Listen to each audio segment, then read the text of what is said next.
শুধু খানা, শুধু পেশাব পায়খানা, শুধু লজ্জাস্থানের চাহিদা, শুধু শাহওয়াত, শুধু জিনা, শুধু ব্যভিচার, শুধু নারী, শুধু উলঙ্গ ছবি। আরে এটা তো কুত্তা বিলার স্বভাব ছাড়া আর কিচ্ছু হইতে পারে না বেটা।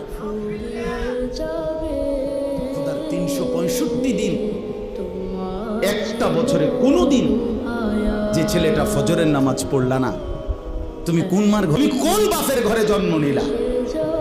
তোমার মায়ের 2 বছরের দুধের হক কি আদায়? মুসলমানের বাচ্চা এত বড় গাদ্দার হয় কেমনে বেটা? এত বড় নাফরমান, এত বড় হাইওয়ান, এত বড় চতুষ্পদ জানোয়ার মুসলমানের ঘরে হয় কেমনে বেটা? কেমনে হয় বেটা?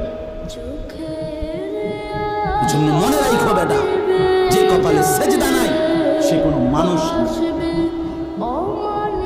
যে সেজদা দেয় না সে মানুষ নয়, মানুষ নয়, জানোয়ার। সে জানোয়ার, হাইওয়ান, এটা চতুষ্পদ জন্তু, এটা জানোয়ার, এটা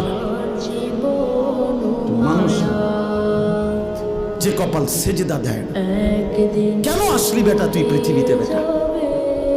শুধু ভাত, শুধু খানা, শুধু পেশাব পায়খানা,